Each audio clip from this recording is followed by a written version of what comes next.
Hello dear students, आज हम बात करेंगे ब्लैक प्लास्टिक के ऊपर। ब्लैक प्लास्टिक क्या है और ये किस तरह से हमें नुकसान पहुंचाती है और इस पर क्या करना चाहिए, है ना। तो इसको समझते हैं। ब्लैक प्लास्टिक, जब भी ब्लैक प्लास्टिक वर्ड आता है तो आपको सिंपल वर्ड में एक चीज याद रखना चाहिए। रिसाइकिल इलेक्ट्रॉनिक वेस्ट से जो बनी हुई प्लास्टिक होती है वो क्या होती है बेटा? ब्लैक प्लास्टिक होती है। अब रिसाइकिल इलेक्ट्रॉनिक वेस्ट के अंदर बहुत सारी चीजें होती हैं। जैसे इसके अंदर रिटार्डेड ब्रोमीन होता है ना बेटा। क्या होता है? रिटार्डेड ब्रोमीन, एंटीमनी और हैवी मेटल्स होते हैं। ये क्या करते हैं? डिफरेंट डिफरेंट डिसीज ऑलरेडी हमें देते हैं, है ना। जैसे लेड से लंग्स से रिलेटेड, कैडमियम से इटाई इटाई, और मरकरी से मीनामाटा जैसी डिजीज होती है। तो ऑलरेडी ये एक इशू तो चल रहा है भैया, प्लास्टिक के साथ एक इशू तो है ना, रिसाइकल प्लास्टिक है। लेकिन अब दूसरा इशू क्या आ गया बेटा? जितने भी प्लास्टिक होते हैं इनको फायर प्रूफ बनाने के लिए हम क्या बनाते हैं? इसमें फ्लेम रिटार्डेंट मिलाते हैं। अब ये फ्लेम रिटार्डेंट जो होता है ये बहुत ही हानिकारक होता है ना। और ये आपके लिए, ह्यूमन के लिए ये जहर ही है ना। ये सब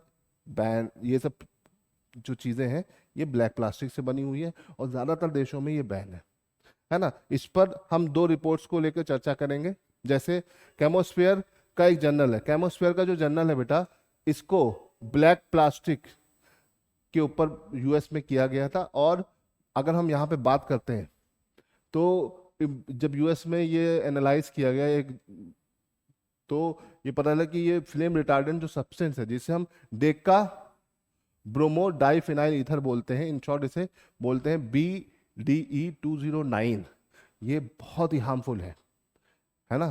तो उसको दशकों पहले ही फेज आउट कर दिया गया, बंद कर दिया गया। तो यूएस के कई सारे एरियाज में बैन है।